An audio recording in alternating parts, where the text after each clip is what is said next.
Hello friends, welcome to my channel Civil Engineering Forum. Today we are going to talk about sources of water under the subject Water Supply and Sanitary Engineering. So at first we'll understand what do you mean by sources of water. The location from where water can be obtained are called sources of water, which means that area or place from where water can be obtained under or over the earth's surface are called sources of water. And next we'll be talking about distribution of water on the earth. Here I have prepared a chart showing different percentage of water content which are distributed over the numerous sources of water. So here as we can see that about 97% out of the total about 97% of the total volume of water present on the earth is covered only by seas and ocean. And that is the reason why major amount of water on the earth's surface is salty. Now similarly, about 2% of the overall volume of water is present under the ground level, and so it is called groundwater. Then about 0.75% of water is present in the form of frozen ice at poles, and about 0.25% of water is present in the rivers and lakes. So now I will show you in detail the classification of sources of water. So basically sources of water is classified into two types: surface water sources and groundwater sources, which means water present on the surface of the earth and water present underground. Then surface water sources is again classified into four different types. The first one is lakes, ponds, streams and rivers, which means water is present on the surface of the earth in these four forms.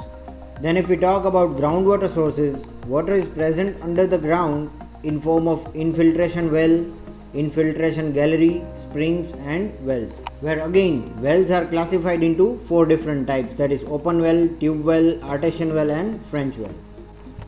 Now talking about lakes in detail, these are natural large sized depressions formed within the surface of the earth and filled with rainwater. The quality of water in a lake is generally good and don't need much purification.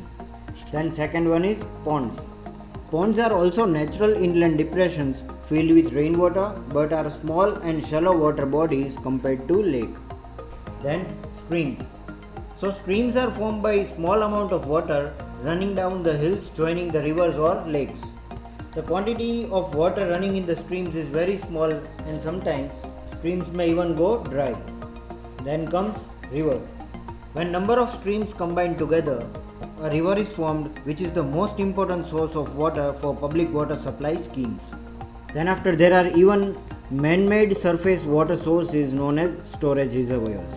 So these man-made storage reservoirs are formed by constructing dams across the river valleys. A huge quantity of water can be stored in these reservoirs. And now we'll be talking about these groundwater sources, where the first is infiltration well. So for tapping water from the sandy river beds, the infiltration wells are sunk in the series in the sandy river beds, and these are constructed of the brick masonry of open joints. The water percolates through these joints and gets collected in the wells. The top of the wells are covered with RCC slab having manholes for inspection. And similarly, infiltration galleries are also used for tapping water from the sandy river beds, but with horizontal tunnels constructed in the riverbeds at shallow depth, that is about 3 to 5 cm along the banks of the river. The walls of these tunnels are constructed of the brick masonry and its top is convected with RCC slab having manholes at some intervals. Then talking about the springs, these are the natural outflow of groundwater at the earth's surface. And the last are the wells. So these are a hole or shaft, usually vertical, excavated in the earth for bringing underground water to the surface. Water wells may be classified as this open, tube, artesian or French well, where these names are given according to their functions. So this was all about the sources of water, and thank you for watching.